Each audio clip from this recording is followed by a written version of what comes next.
From the 1011 Now streaming studio, this is 1011's Morning Pulse. Good morning, I'm Danielle Shenk with your Morning Pulse for Friday, May 10th, 2024. Happening today, efforts to put a hot topic on the November ballot will officially begin again.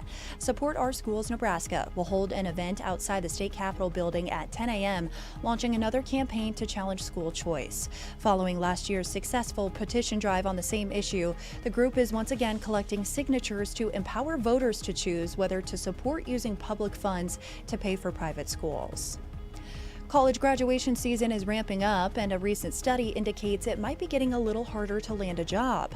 According to the National Association of Colleges and Employers, it's taking longer for graduates to find a job, from 5.5 months last year to 6 months this year. And hiring for the class of 2024 is expected to drop by nearly 2%.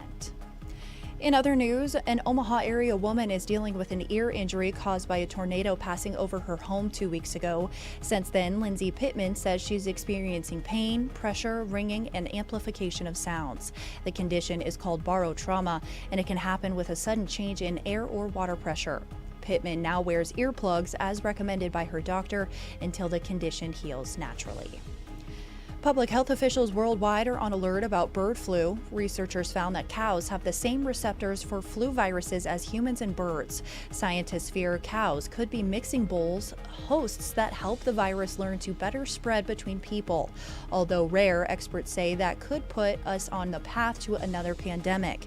Since late March, the USDA reports more than 40 infected cow herds in 9 states, though none in Nebraska. Now let's get to some good news, shall we? We're sharing what's making you smile this week, starting off with a couple of cuties. This one is from Jessica. She says, Nova, our first puppy. She found her forever home 2 weeks ago from the Capital Humane Society, and our family is complete. Then here's Dodger. Gail says he's happy it's Friday and he's looking forward to the weekend. Me too, Dodger. Chris has a few submissions for us as she proudly shows off her grandsons and granddaughter. Meanwhile, Linda's granddaughter is getting ready for her dance recital this weekend. Jenny sent in this photo of Truett and Libby enjoying some time at the cabin. Lastly, Janet says, my daughter putting what she learned from Ken a few years ago to good use during last Friday's storms. Speaking of the weather, here's a check of the 7-day forecast to round out your headlines.